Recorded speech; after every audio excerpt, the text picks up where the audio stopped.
ייקח לך. אגיד יו.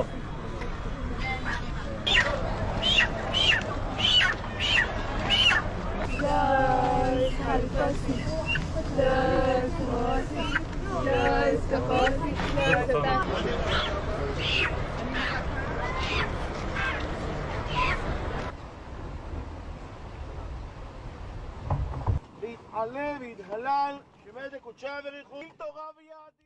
بسم اللہ الرحمن الرحیم۔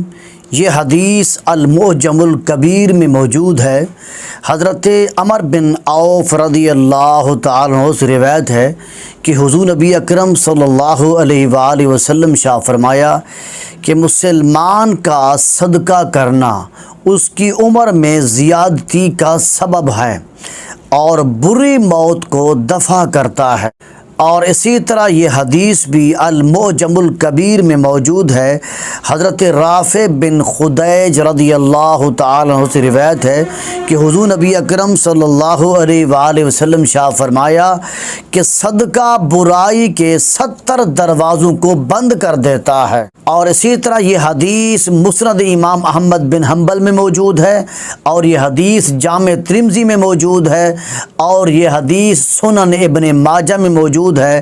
حضرت معاذ رضی اللہ تعالیٰ سے روایت ہے، حضور نبی اکرم صلی اللہ علیہ وآلہ وسلم شاہ فرمایا صدقہ گناہوں کو ایسے دور کرتا ہے، صدقہ گناہوں کو مٹا دیتا ہے جیسے پانی آگ کو بجھاتا ہے۔ اور اسی طرح ایک اور حدیث میں آتا ہے جس کا مفہوم یہ ہے کہ حضرت علی رضی اللہ تعالیٰ سے روایت ہے کہ حضور نبی اکرم صلی اللہ علیہ وآلہ وسلم شاہ فرمایا صدقہ کرنے میں جلدی کرو کیونکہ صدقہ بلاؤں کو دور کر دیتا ہے۔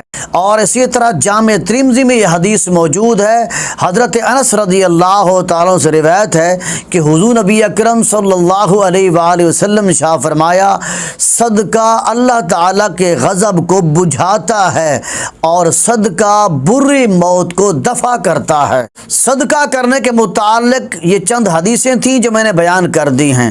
آج جو معاشرے میں جو چیز رائج ہو چکی ہے اور ہم اپنی آنکھوں سے دیکھتے چلے آ رہے ہیں وہ یہ ہے کہ جب بھی کوئی آدمی صدقہ کرتا ہے، چاہے وہ پیسوں کی شکل میں ہوں یا وہ کپڑوں کی شکل میں ہوں یا وہ گوشت کی شکل میں ہوں یا وہ کسی زندہ جانور کی شکل میں ہوں، تو وہ لوگ کیا کرتے ہیں، وہ مریض کے اوپر گھما گھما کر پیسے دیتے ہیں، یا اگر وہ اپنے نام کا صدقہ کر رہے ہیں تو پھر وہ اپنے اوپر گھما گھما کر وہ صدقہ کرتے ہیں۔ تو یاد رکھ لیں یہ طریقہ یہودیوں کا طریقہ ہے۔ چونکہ آج سوشل میڈیا کا دور ہے، ہم اپنی آنکھوں سے دیکھ رہے ہیں کہ یہود و نصارہ کیا کر رہے ہیں۔ آپ نے ویڈیو میں ملاحظہ کیا ہے کہ یہودی جو ہیں وہ اپنے بچوں کے سر کے اوپر مرغیاں گھول گھول کر صدقہ کر رہے ہیں اور اپنے سروں پر گھما گھما کر وہ صدقہ کر رہے ہیں۔ تو مسلمان کو اس طرح نہیں کرنا چاہیے، اس لیے کہ مسلمان کے متعلق یہ حکم ہے، حدیث کا مفہوم ہے کہ حضور نبی اکرم صلی اللہ علیہ وسلم شاہ فرمایا انما الاعمال بالنیات، اعمال کا دار و مدار نیات پر ہے۔